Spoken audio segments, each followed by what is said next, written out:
Hello and welcome to the next Lukozer retro game review video.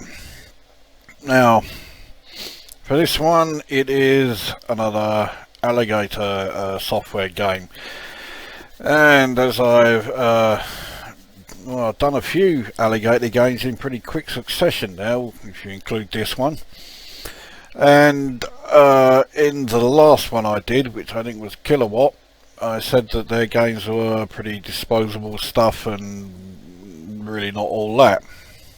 But occasionally they did come along with something pretty good. So let's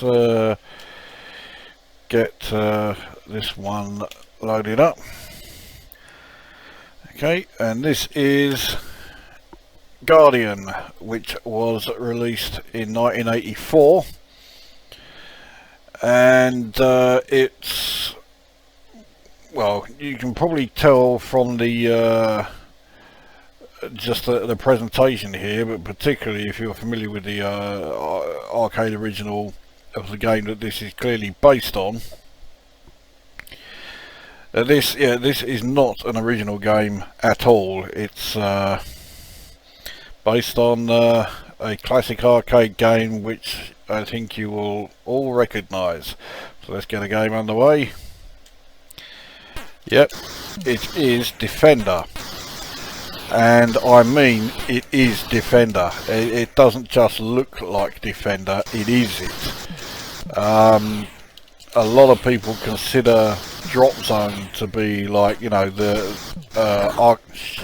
archetypal Defender type game, but to be honest, whilst Drop Zone is not a bad game, it doesn't come close to alright, fuck up on that, but yeah, it doesn't come close to matching this for being, you know, full-on Defender type game, as I just fuck up there. Now, I freely admit that I really am not much good at playing Defender. I do find the controls a bit fiddly. I do wish that they had optimised the controls a little bit and made them a little easier to get to grips with. But, well, here we are. So, now, with level 2, things do get rather more difficult. Oh, fuck. But I mean, it is all here as a you know, as Defender games go. It's exactly what you get with the arcade version. In terms of the special effects, oh shit, I'm in a real trouble now. I think that's game over anyway. Yep. Oh, there you go. I get to enter my name. Lucky old me. Mind you, that is the first time I have actually got to enter my name in this. But yeah, I mean, it doesn't just look like Defender. So it is Defender. But yeah, unfortunately that does mean it also has the rather fiddly controls, which I'm not so keen on. If the controls were a little easier, i.e., you know, I could just use the joystick and move left and right, I would be even more of a fan of it. That's not to say that I am not a fan. I mean, well, I look at it.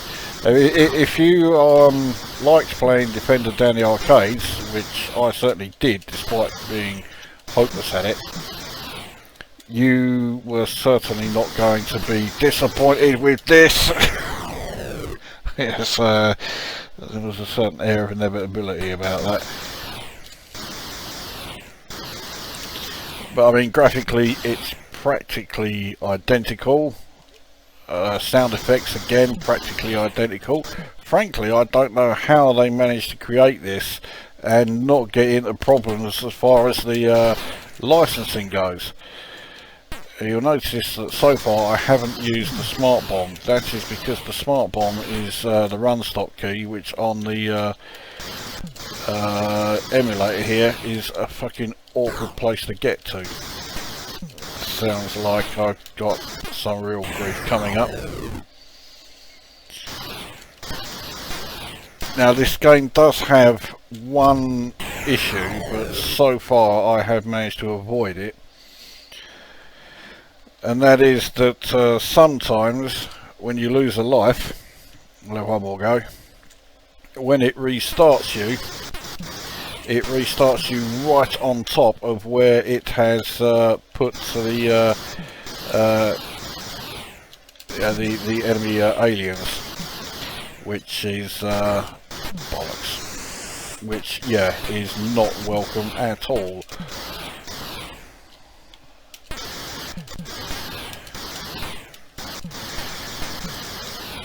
Oh, fuck's sake, I was doing alright up until then. I mean, it's not like I've never seen, you know, arcade perfect or near arcade perfect, conversions before on the 64. I've seen a few, but I mean the two best, which are Scramble and Berzerk, have the advantage of, they weren't available until in the 2000s. I think Berzerk Redux was in 2010 and Scramble was 2015. Fucked that up big time.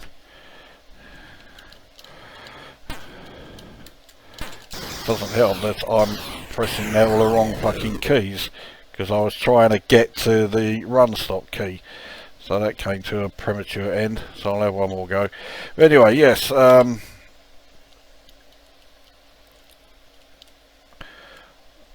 used to, say those arcade perfect conversions being done much later. This was done in 1984.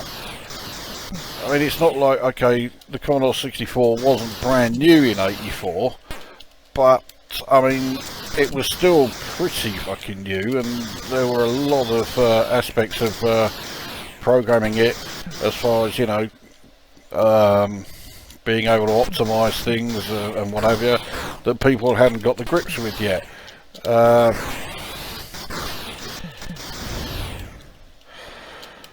And yet here we have a nigh on perfect copy of Defender here, this early. I mean, the original Defender game wasn't that old. I think it came in 82, was it? And here we have, let's say, a near, I mean, as an arcade conversion, I would score this 10 out of 10 without hesitation. As a game, because of the rather fiddly controls, just managed to get the smart bomb in time there. But yeah, as a game in its own right, the controls are a bit fiddly, and as a result, I can't give it 10 out of 10, but I'll still give it.